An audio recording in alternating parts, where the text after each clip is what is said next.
শুভ দিন আমার ছাত্রছাত্রীরা। আজকে তোমাদের বাংলা পড়াচ্ছি আমি। এই বাংলা তোমাদের যে বইটা, এই বইয়ের গল্প পশু পাখির ভাষা, সুবিনয় রায়চৌধুরী। এখন এই পশু পাখির ভাষা, এই ভাষা কথাটা বলতে গেলে কিছু আগে আমাদের জেনে নিতে হবে। কারণ আমরা এই যে পড়াগুলো করছি, খালি এই যে রিডিং করলাম আর এর মধ্যে থেকে কী কী কোশ্চেন আসবে এবং তার উত্তর কী হবে, এইটুকু জানলেই আমাদের তাহলে তো কিছুই পড়ার যে ফল সেটা তো কিছুই হলো না। তাহলে এই পড়ার মধ্যে দিয়ে আমরা কি করব, নিজেদেরকে বুঝে নেওয়ার চেষ্টা করব, যে কারণ আমরা নিজেদের ব্যাপারে কিছুই জানি না।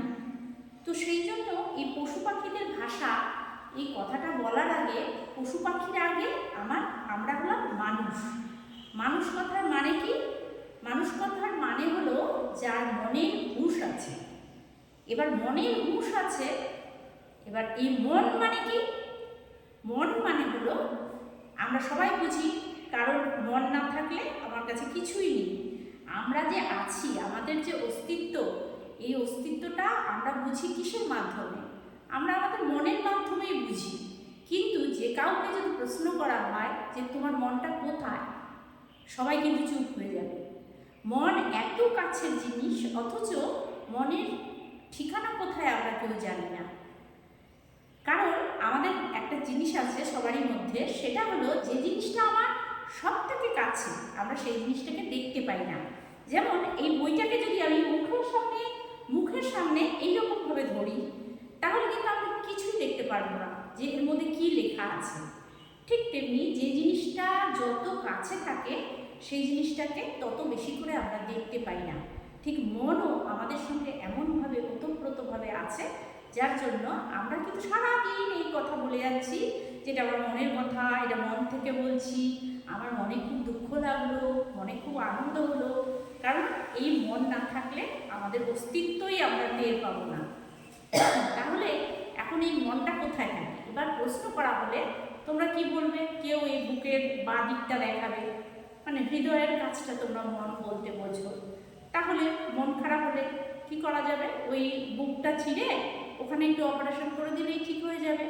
বা যখন হার্টের সার্জন যখন হার্ট অপারেশন করছে, তখন উনি ওখানে কোথায় মনটাকে খুঁজে পাবে? মাথায় যদি ব্রেনে দেখায়, সেখানেও যদি অপারেশন হয়, মনটাকে খুঁজে পাওয়া যাবে? খুঁজে পাওয়া যাবে না। তাহলে মনটা কোথায় থাকে? মনটা ভালো করে যদি আমরা চিন্তা করি, যে আমরা নিজেরা খুঁজে দেখি যে মন কোথায় থাকে। এখন দেখা গেল যে আমরা চিন্তা করতে বসলাম, ধরো তোমরা বসে আছো, তোমরা ভাবছো যে ম্যাম আমাদের এই পশু পাখির ভাষা এই গল্পটা পড়াচ্ছে। এই যে কথাগুলো ভাবছো, কোথায় ভাবছো? মনে ভাবছো। তাহলে এই ভাবনাগুলো চলছে কিসের মাধ্যমে? দেখো কিসের মাধ্যমে চলছে। ম্যাম আমাদের পশু পাখির ভাষা গল্পটি পড়াচ্ছে, প্রত্যেকটা একটা আলাদা আলাদা শব্দ হয়ে যাচ্ছে। তাহলে এই যে প্রত্যেকটা শব্দ দিয়ে দিয়ে কি হচ্ছে, আমরা জানি যে শব্দ কাকে বলে? শব্দ হচ্ছে সেই অক্ষর সমষ্টি, শুধু অক্ষরের সমষ্টি হলেই হবে না, ল আর বর্গের জ। তাহলে কি হলো?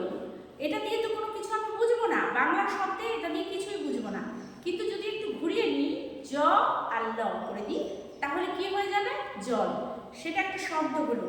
তাহলে এই অক্ষরের সমষ্টিটা কেন শব্দ হলো? কারণ এই অক্ষরের সমষ্টিটা কোনো একটা বস্তুর অর্থ বোঝাচ্ছে, একটা কিছুর অর্থ বোঝাচ্ছে। তাহলে অর্থযুক্ত অক্ষরের সমষ্টি শব্দ হয়। আবার শব্দ পাশাপাশি বসে কি গঠন করে? বাক্য গঠন করে। কিন্তু তাহলে যে কোনো শব্দ বাক্য গঠন করতে পারে না। অর্থযুক্ত শব্দের সমষ্টি পাশাপাশি বসে তারপরেই বাক্য গঠন করে।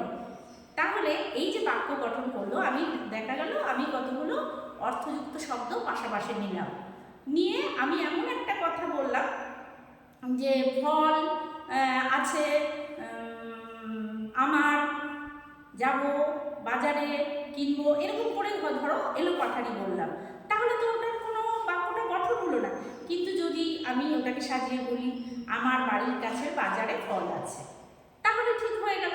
তাহলে অর্থযুক্ত শব্দের সমষ্টি যখন আমাদের মনের ভাব প্রকাশ করে তখনই সেটা বাক্য হয়। এই বাক্যই আমাদের ভাষা, তাই তো? তাহলে আমরা এই ভাষার মাধ্যমে কি করি? আমরা একে অপরকে আমাদের মনের ভাব প্রকাশ করি। এখানে পশু পাখির ভাষা বোঝার আগে আমার নিজের ভাষাটাকে বোঝা উচিত। আমার নিজের ভাষাটাকে বোঝা উচিত, তাই আমি মনের কথা বললাম।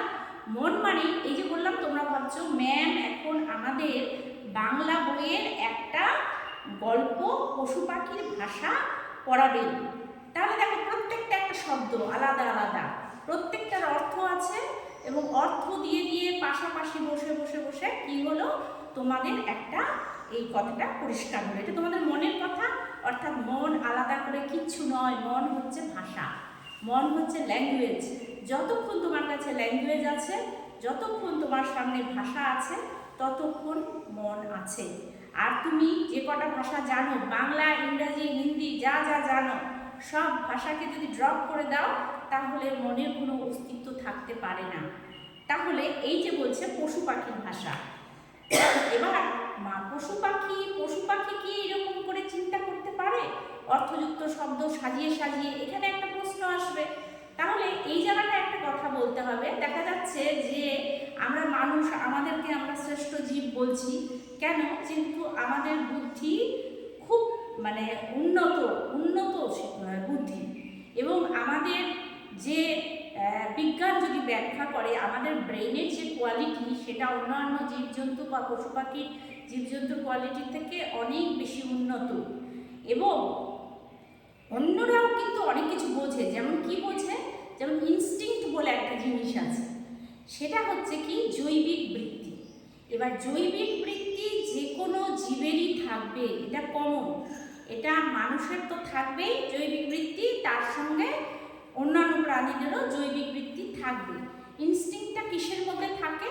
যেমন বলে লিঙ্গ, গুহ্য আর নাভি, এই তিনটার মধ্যে থাকে। অর্থাৎ আমাদের যে আমাদের যে খাওয়ার মানে ক্ষুধার মধ্যে থাকবে, ক্ষুধা বা তৃষ্ণা, এটা সবসময় আমাদের লাগবে। যে কোনো জীব জন্মগ্রহণ করার পরই তার প্রথম দৃষ্টিতে কোথায় থাকবে? ওই খাদ্য অন্বেষণে। এটা থাকবে, এটার জন্য কোনো বুদ্ধির প্রয়োজন হয় না। এটা হচ্ছে জৈবিক বৃত্তি। তাহলে আরেকটা কি থাকবে? আত্মরক্ষার চেষ্টা, যে আমাকে কেউ মারতে আসে সঙ্গে সঙ্গে আমি সরে যাচ্ছি বা বুঝে যাচ্ছি। আরেকটা কি? বংশবৃদ্ধি। এই তিনটে জিনিস অবশ্যই সবার মধ্যেই থাকবে। তাই অন্যান্য পশু প্রাণী যারা আছে তাদের মধ্যেও আছে, এবং মানুষের মধ্যেও এটাই কমন। এবং তারপর মানুষের মধ্যে যেটা আছে সেটা বুদ্ধি। সেই বুদ্ধিটা প্রচণ্ডই উন্নত। কিন্তু অন্যান্য প্রাণীদের কি তাহলে বুদ্ধি নেই? আছে, আছে বলতে আস্তে আস্তে দেখা যাচ্ছে ডেভেলপ হচ্ছে। যেমন বিশেষ করে কুকুররা বেশিরভাগ দেখা যায় যে মানুষের সঙ্গে গৃহপালিত হয়ে গেছে। এখনকার মানুষ প্রায় বাড়িতে কুকুর পোষে, কাজেই এখন দেখা যাচ্ছে যে কুকুরদের মধ্যেও কিন্তু এই জিনিসটা আস্তে আস্তে বৃদ্ধি পাচ্ছে, বা অনেক কিছুর মধ্যে। এই গল্পটার আগে আমি এই কথাগুলো বলে নিলাম, কারণ এইখানে এই যে কথাটা আছে, প্রথম লাইনটাই আছে পশু পাখির কি ভাষা আছে? তাহলে আমরা এইভাবে ভাষা জিনিসটা বুঝে নিলাম। বুঝে নিয়ে এখন আমরা এই গল্পটাকে পড়ব। কি আছে প্রথমে? পশু পাখির কি ভাষা আছে? এটা একটা প্রশ্ন রাখছে। তারা কি মনের ভাবগুলি বিশেষ বিশেষ শব্দ দিয়ে প্রকাশ করে? ওই যে কথাগুলো বললাম, যে আমরা তো সারাদিনে কি করি, যখন থেকে আমরা ঘুম থেকে উঠলাম সঙ্গে সঙ্গে আমাদের ভাষা কিন্তু স্টার্ট, অর্থাৎ মন স্টার্ট। আমি জেগে উঠলাম, আমার মনও স্টার্ট হয়ে গেল এবং চলতে থাকলো। আমি হয়তো দেখা গেল যে বললাম যে ঠিক আছে আমি নীরবে বসে থাকবো, আমি হয়তো কোলাহল থেকে সরে এসে একটা জায়গায় নীরবে বসলাম, কিন্তু হয়তো ধ্যান করতে শুরু করলাম। কিন্তু সত্যিই কি নীরব হলো? আমার অন্তরে তো সেই ভাষার প্রয়োগ চলেই যাচ্ছে। আমার মনে হচ্ছে একটু পরে উঠতে হবে, বেলা হয়ে যাবে, আমার এই কাজটা করতে হবে, আজকে এই পড়াটা আছে, না পারলে স্যার মারবে। এই যে আমাদের চলছে এই ভেতরে ভাষা, বাইরে আমরা নীরব থাকলেও ভেতরে আমাদের মন সদা সর্বদা চলছে, মনের কোনো বিশ্রাম নেই। এমনকি আমরা যখন ঘুমিয়ে থাকি তখনও কিন্তু ব্রেন বিশ্রাম পায় না, তখনও এই ভাষার প্রয়োগ হতেই থাকে, চলতেই থাকে, যেটাতে আমরা স্বপ্নের মধ্যে ওটাকে প্রয়োগ করতে থাকি। তো এটা হচ্ছে, এবার বলছি যে তাহলে এই মনের ভাবগুলো তারা কি মনের ভাবগুলি, যেমন আমরা মনের ভাবগুলি বিশেষ বিশেষ শব্দ দিয়ে প্রকাশ করি, কারণ আমাদের বাংলা ভাণ্ডার প্রচণ্ড মানে উন্নত একটা ভাণ্ডার। এখানে বিবিধ রতন আছে, সেটা মাইকেল মধুসূদন দত্ত যেমন তার শেষ জীবনে বুঝতে পেরেছিলেন। সেই জন্য বাংলা ভাষায় মনের ভাব প্রকাশ করার জন্য কখনো শব্দের অভাব হয় না। এবং তারা কি মনের ভাবগুলি বিশেষ বিশেষ শব্দ দিয়ে প্রকাশ করে, অর্থাৎ পশু পাখিরাও কি তাদেরও কাছে কি শব্দ ভাণ্ডার এতটা ধনী, তারা তাদের শব্দ ভাণ্ডারকে এতটা উন্নত করতে পেরেছে? সেরকম কি এই প্রশ্নটাই করছে। পরস্পরকে বুঝবার জন্য তারা কি কোনো ভাষা ব্যবহার করে? অর্থাৎ মানুষ যেমন পশুর সঙ্গে থাকতে থাকতে পশুর কিছু কিছু ভাষা তারা বুঝে যায়, যে কখন কি চাচ্ছে, কখন কি দেখবে কারো বাড়িতে গেলে যদি পোষা কুকুর থাকে তাদের বিভিন্ন নাম দেওয়া থাকে, এবং তাদের কখন খিদে পাচ্ছে, তারা কখন পটি করবে, তারা কখন রাগ করছে, কোনটায় বিরক্ত হচ্ছে, তারা কিন্তু মোটামুটি থাকতে থাকতে পাশাপাশি থাকতে থাকতে বুঝে যায়। আমরা যে জিনিস আসলে আমাদের ধ্যান, আমাদের দৃষ্টি, এটা হচ্ছে বড় কথা। আমরা যখনই যে বিষয়টার দিকে ধ্যান দিই বা দৃষ্টি করি, যেখানটায় আমার ভালোবাসা থাকে, আমরা সেখান থেকে কিন্তু অনেক কিছু বুঝতে পারি।